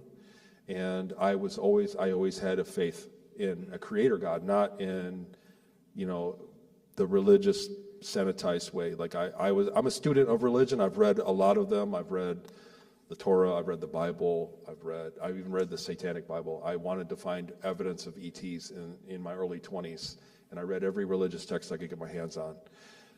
But I always had the faith in that, and what I found was that the law of one, the other beings that I met, and our world around us works exactly like that. That their consciousness has I kind of don't like the word density, but it gains density and then comes back. Like, not all people are the same. All people are created equal. I love everybody, but not everybody's the same. Everybody has a different set of gifts, and some people do behave more like animals than people. And it's because they're in their first octave of this density, and they've got to live a couple times before they actually behave. So the law of one spirituality, that framework, I believe, is closest to the reality. And the few advanced beings that I met out there, and in the second book in particular, that was the case. Thank you. And the big secret is we're all basically stars that are visiting each other. Go ahead, sorry. No, it's fine. I'm nervous because I need to do this, and I apologize ahead of time. And I want your just first reaction and advice, but I have like a whole bunch of no memory, which I know is something there. But the one memory I have that's over and over clearly is I was 10 or 12, and I woke up, and I'm like, those fuckers put me in backwards, and I was looking at the back of my head, like energetically in my body, and I had to flip myself around, and it was, it was an adult voice saying those fuckers put me in backwards. So I just want your first hit on where do I start from now? For me, quick. So that's not too far out of my wheelhouse, man. Right. People contact me, and there's always a bottleneck. So when I start asking you what else happened, or what do you, that missing memory, when was that? When people start contacting me and they want to unpack or my take on things like this, right. There's a bottleneck. You can't just describe it all in 5 minutes. There's, and this, and it sounds crazy, and I'm like, slow down. So with you, I would, again, for my first question is when? When did that happen? 10 or 12. I'll try 10 or 12 years old. So, narrow it down. I mean, so we can do this whole thing here, but there's Sure. a process to this, but it's when and where, and then mom, Some of dad, this is therapy grandpa, for me. uncle in the Navy, Army. You know what I'm saying? Like, where are we at? What else do you remember? And then where are you at now? And what happened? Yes. I like to take how old you are, when you were born, when it happened, and then start kind of dissecting other things. Yeah, I would just only classify that at this point as an event. That's an event that happened. It's an event on a timeline. So we have an event and we have a time. And now I want to look for other events and other times, because nobody is one and done with this. Nobody has just one instance where they have an event. There's always other events. Am I right? Yes. With your case, there's other events. Yeah. So I would leave it at that. The thing is, you're going to look at when, and you're going to look at other events. Because, to be fair, we do remember things, but we don't remember them necessarily accurately at first. There were things that I got wrong in the beginning that came back and made sense later. So your memory is elastic, and you remember it this way, but if we uncover a bunch of other things, you may regain more memories of that event. And so you really have to look at your life as a whole, not just what happened that time. So a lot of times, most of the time, including myself, when people tell other people what they went through, it doesn't make any sense. It doesn't make any sense. And so a lot of people share their UFO experience, and other people listen to it and they believe them, but they just can't relate to it because it doesn't make sense. So you have to look at your life as a whole and kind of unpack how it does and kind of digest it, because it does make sense. You did experience this. You had an event. There's a way to make sense out of it. And I found that this is my best tool. That's what I came up with. So, if you want to sit down with it sometime, just let me know. Yeah, I'd love to, and the reason I apologize ahead of time is because I needed to. No, it's like therapy to stand here and be like, yeah, this happened. It is. I know this happened. When people have something like this happen to them, it's profound. If you can't explain something that you experienced, and nobody else experienced it, and you can't just go, if I got in a car crash today. How many of you have been in a car crash? So I can talk to you about it, and you understand exactly what I'm talking about. You understand exactly what I'm talking about, and it makes sense to you. It's an easy conversation to have. But waking up in your body backwards, how many had that happen? Nobody. So it's a harder conversation to have. So there's a way about it, and I'm glad you asked that for other people that have other events that are not like that are unexplainable, because this is the best I got for uncovering it. So thank you. Hi. Oh, thanks for that. Wow. So, hi, Tony. Hello. So I have a burning question, which is, what makes you think that this disclosure thing is going to pop off really soon? And how do you know? Where'd you get that? I don't know. Really, for the most part, I'm in the audience the same as all you guys about disclosure. I know that in order for the people that took me to disclose, it would have been worse by now. Something worse would have happened than the flu. And we're seeing.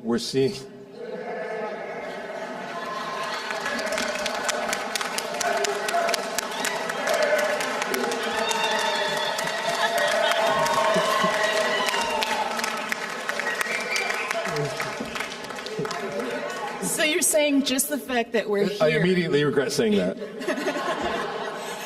So you're saying just the fact that we're here means that they're not going to shut us down, you think? I think that the raw military complex that is at the secret space program, the raw military arm, that is basically running it, has ran it, and when I was up there, had a different solution for what's going on now.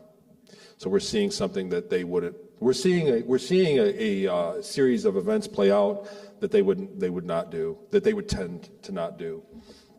We're also seeing radical changes in our power consumption, which is something that everybody agrees, and other contactees. And I'm a big fan of Elena Germain. We're friends. I'm supportive of Elena Denon and her information, and Michael Sala. And we're seeing things play out exactly like that group would have us do. So our power consumption is leading the way. The fossil fuel, the power grid, and the electrical devices, those are something that kind of both sides have to kind of do. They're on a different schedule from each other, but it's something that's got to happen, and we're seeing steps towards that happening. And we really have to get our power consumption to where I can't pronounce his name right. Michael Caccio, the guy that's on the History Channel. Thank you. He puts us at about, on the scale of civilization, we're at a 0.7. And whereas 0.1 harnesses all of the power of the Earth. A type 1 civilization, then a type 2 is the power of the solar system, and type 3 is the galaxy. So we're at a 0.7 right now. We need to be a 0.1 before they're going to deal with us. And we're starting to see all the funding, the trillion flu dollars, are funding that to happen, to come to a reality. So that's a positive thing. So that's one of the things I'm holding my hat on. The second thing is the canary in the coal mine for me. And I want to be very clear that this is a opinion, just kind of like an intuitive hunch from what I know, but cryptocurrency is the canary in the coal mine. So if they get rid of crypto on us, then we're going to have a negative disclosure if we have crypto. Because if you're a billionaire and you want to move $500 million of gold to space, it doesn't really make any sense. If you're going to go to the Ceres Colony Corporation with $1 billion, you're not going to take gold and you're not going to take a credit card. You're going to do it with cryptocurrency. So that's what's going to allow us to do commerce out there in the beginning. So that's the canary in the coal mine. If they take that away from us, as they've done in China, and we all know that China doesn't care to have its citizens liberated, and Russia, I believe, used it as a weapon, but prior to their invasion of the Ukraine, they got rid of cryptocurrency, and then all of a sudden they brought it back again. So they used it as a method of warfare. But if we get our cryptocurrency taken away from us, regulated away from us, then we're going to see more of a negative disclosure. So that's kind of got my eye on these things. But the truth is, I'm in the audience the same as all you guys. Thank you. Thank you, Tony. Hello. For giving us a view of your life. And what comes to my mind is, I do not consent. And I think all of you now say this. And we all said at some point, I consent. And that got us where we were and we broke free from it at where we are today. If we are going to unify this knowledge, and this is a muddy, muddy, muddy world, and it's a muddy, muddy galaxy, this CC Corp is a corporation that is a galactic corporation. And you point out that DNA, our genes are trade. They're more valuable than our gold and our minerals in the galaxy.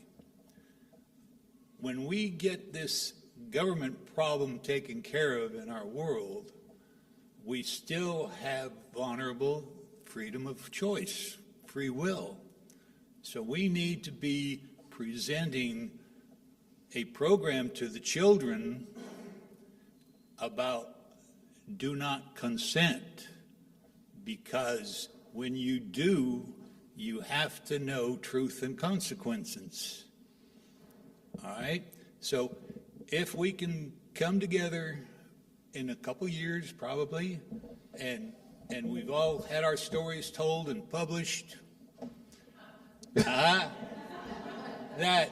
we can find a way to hit the vulnerable kids. Now, right now, I mean, Board of Education, man, that's closed. You're not going to get into the school systems, right? Most orphanages, are state-run? You probably won't get into there either. So we've got to wait for the change in the infrastructure, which is going to happen. But when it happens, you still got the vulnerability situation from the galactic.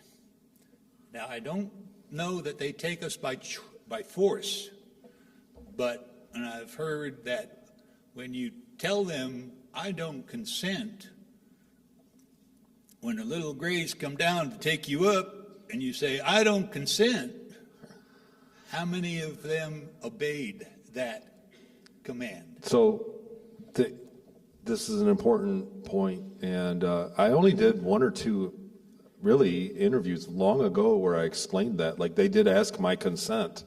They had to ask me for consent, and at first I said, no, I can't be away from my family. And they said, no, you're going to be right back immediately. And I said, will you help us out? And I said, yeah, sure. That was and consent. Then the process. Boom. Yeah. So I just want to say that they find that most beings in these programs that don't consent will become suicidal later, so they just put them back.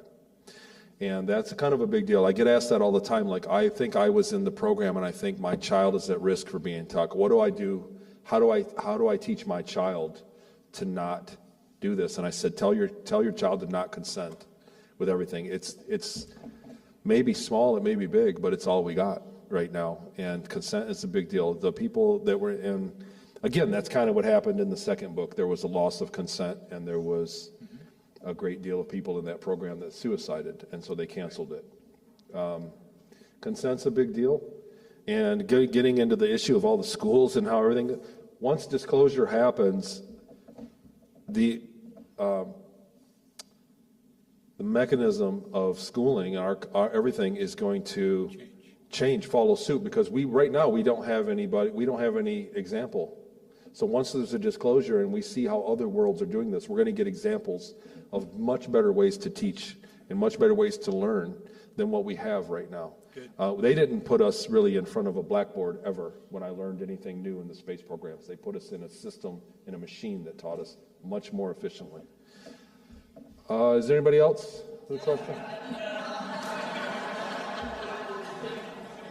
Anybody? Hi, Tony. Hi. I'm just asking something for a friend. I heard it in the back. When can we expect the release of your second book?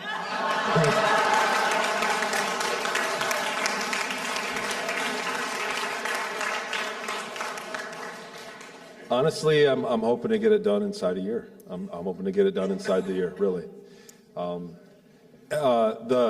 This book will come out soon. I'm going to get home. I only have to plug a few things in, and the notebook will be available. That'll get published. This is a notebook. It'll be $10, and it's arranged so that you can make your own timeline pretty easily. So that's going to come out like in a week or two, Jackie. It's my second book. Scott, hi. What's up? What's up? Tony, years ago, you did an interview with this Amish lady who had broke off from the Amish community. Yeah.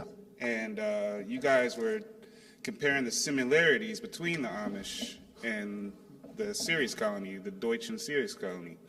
And I was wondering if you ever expounded upon that through all your studies, because I found it quite interesting that the Amish, everybody knows how they are broken off from pretty much all of our civilization. You know what I mean? And here they are, we have the Ceres Colony broken off from our civilization. So are they them? You know what I mean? On Earth. So, wow, that's, you know, I don't want to call it tough, but that was kind of a tough question, Scott. The Amish are not the Ceres Colony Deutsch. So, but the same exact war that they said they did it on horses, that the Ceres Colony is very proud of winning, the 30-year war in the 1600s. And obviously, for the reasons of my testimony only, I would invite everybody to go have a look at that, because that's obviously a much bigger point in history than we're taught. Because of that, so prior to that, in Europe, you could only be Catholic, period. Or you were that was like the Spanish Inquisition, that was all that. And then they had the 30-year war, and then it became the Protestants. And the Amish spawned out of that, and the right to choose religion. But basically, they only became Protestants. And that was kind of let go of the stranglehold that the Catholic Church had on all of Europe. The Amish religion was started just a few years after the conclusion of the 30-year war. And I could be getting a few of these facts wrong, so that's why I would say go and check it out for yourself, because I'm really not an encyclopedia of this stuff. But I have looked into it, and I forget her name. She's got a book out, An Amish in Manhattan. And her and I talked about it quite at length, because there was a lot of similarities. And she had a bad taste in her mouth about being Amish when she was younger. She wanted to be more independent woman, and she wanted more right to go to school and things. So the Amish were kind of all bad for her.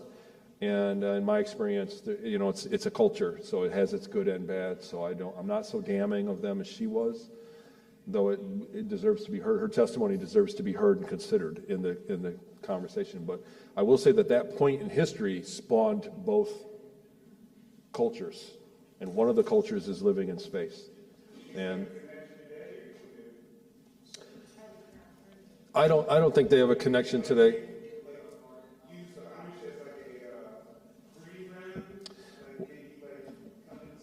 Well, I mean, when you look at it top down, when you look at the Earth top down, from the point of genetic manipulation, like being a smorgasbord or a buffet of genetic material.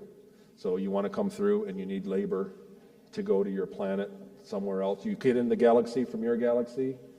At Jupiter is where one of the main entrances is from a natural wormhole. You get here and you need a few thousand people to go and mine whatever it is on a nearby world. You can stop at the Earth and negotiate at Jupiter and pick up a genetic strain that's most suited for that atmosphere that you need mined, be it African American or African person or Asian person. That's why all the genetics are here. A lot of worlds don't have the diverse genetics that we do. And they'll give you the genetic material, you'll grow your workforce, and you can leave them there. We are the best robot. We're the most efficient robot. You used last year the amount of electricity that one of these light bulbs uses in 24 hours. So that's how energy efficient you are, and I'll bet you got a lot of shit done. So, and then the other thing is, if you take a robot that can do a task and leave it alone on a planet, you'll come back with the task finished.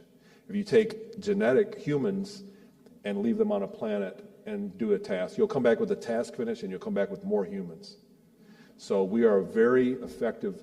We are the best robot. We are the most advanced workforce there is, and we're available to them, and that's what we really are. And our consciousness is part of everything.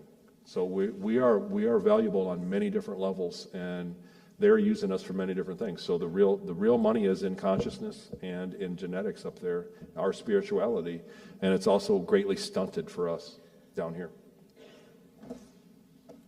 Hello. Hi. Back to the consent.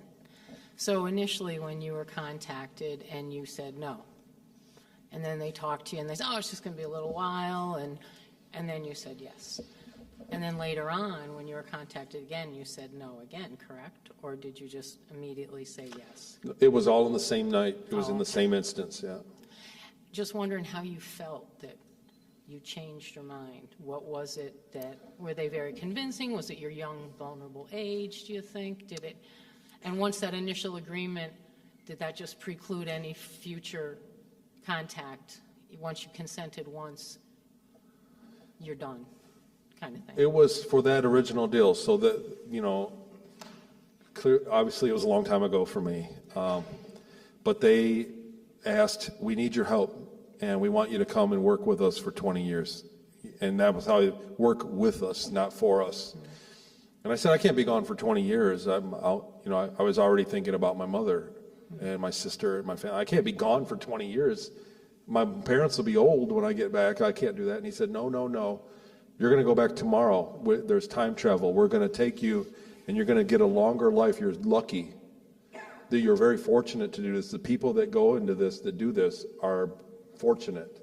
This is like you winning something. This is a prize for you. That's how he told me. And he said, you're going to go back, and you may get to tell your mom everything. And so we're just going to borrow your consciousness. And he explained it like that I would go back the next day.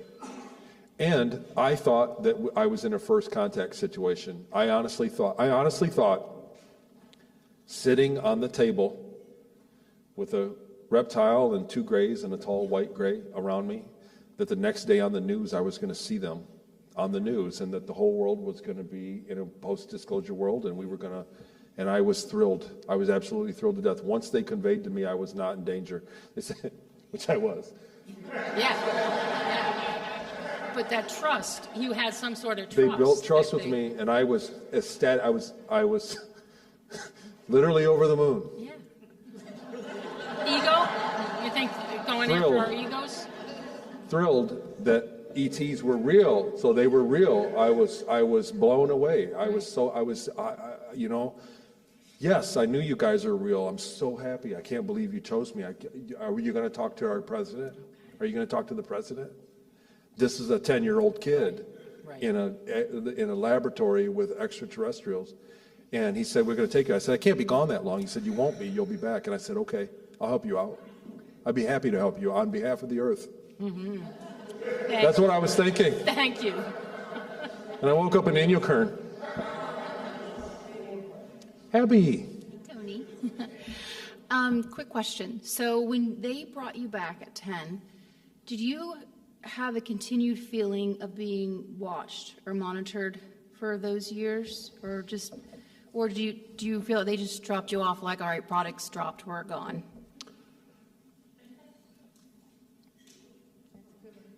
Like I'm still being watched, I'm sure of it.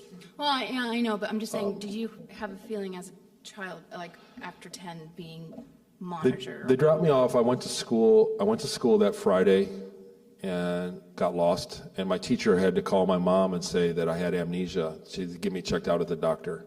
Mm-hmm. And my mom asked me, "Are you feeling okay?" You know, on that Saturday. And then it rained really hard, and I played in the mud puddle. It's in the book.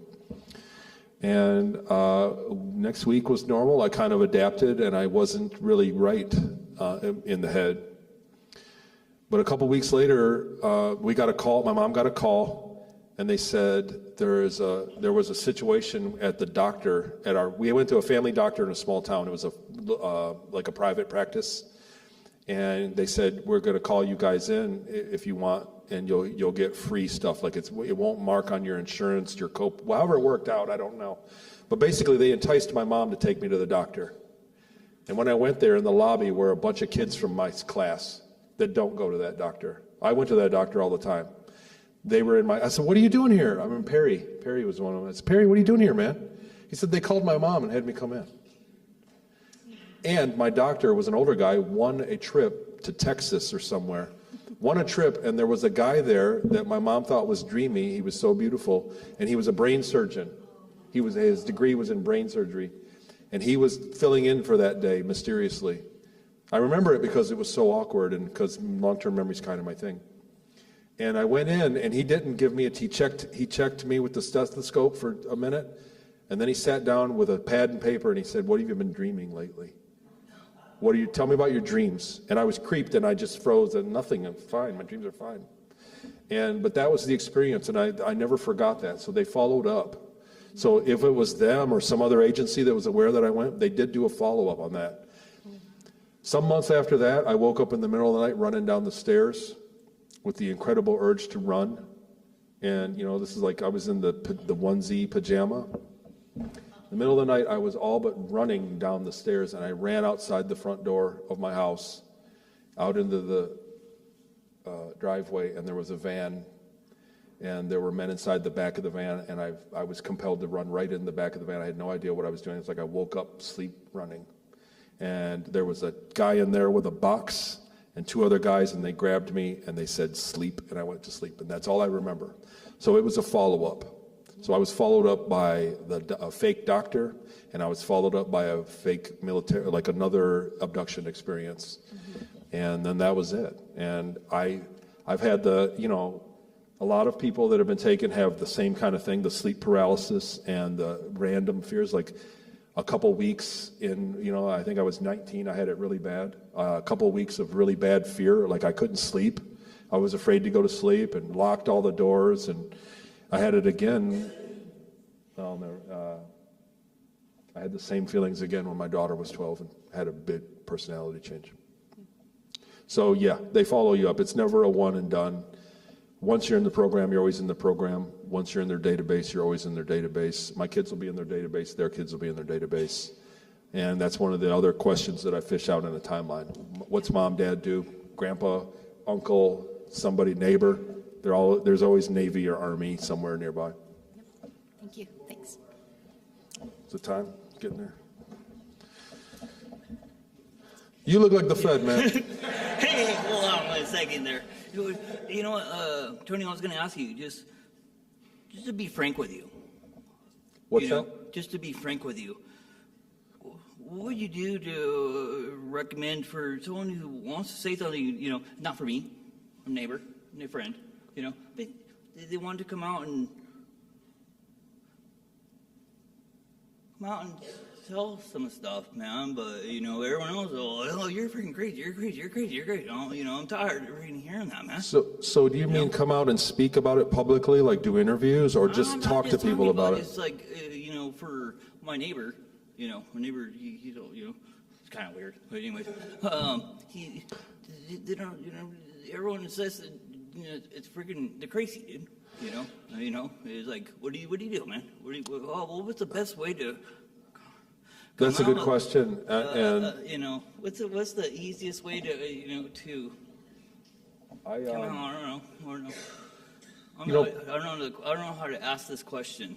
No, I get it. I kind of get what you're saying. Okay. Let me just try to field that and say that if it's like somebody that suspects that they're involved. I think they are. Yeah. And how do they speak to somebody about it? Like, I would tell them to not bother with people that don't believe in them. If they're going to talk to somebody, it seems like everyone, man. It is everyone. But you know what? Most of the people in here. I mean, how many people in here are my Facebook friends? So they start there. So you can start right there. So those are the people you talk to, not the people that don't believe you. You would start on there. There are groups. There's a lot of organization online right now. The Secret Space Program Conference.com has email. There's a lot of places you can reach out to. You want to talk to other people that are saying the same thing. You want to find birds of a feather and go there. So that's what I would recommend. I would not waste my time on somebody that's going to shoot you down or come back negatively, because when you start getting memories back, you don't remember it all. I don't remember it all, frankly. I mean, to put it point blank, I remember a great deal. I don't remember all of it. To speak about it and have somebody shoot you down shuts off that faucet, that ability.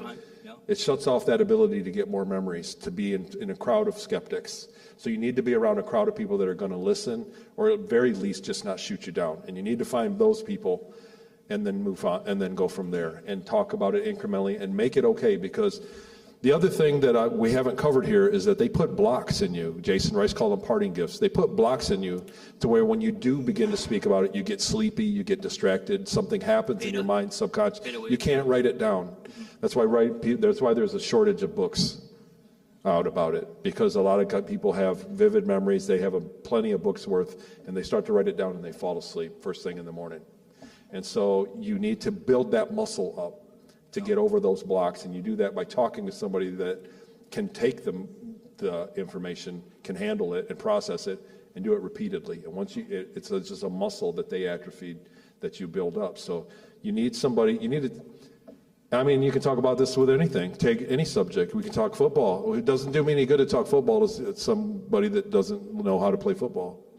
So it's the same thing. Like to find people that play football.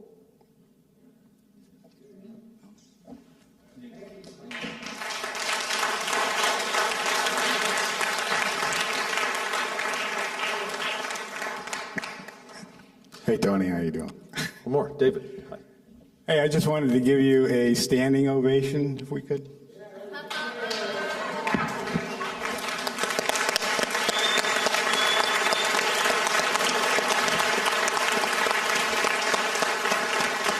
Thanks, guys.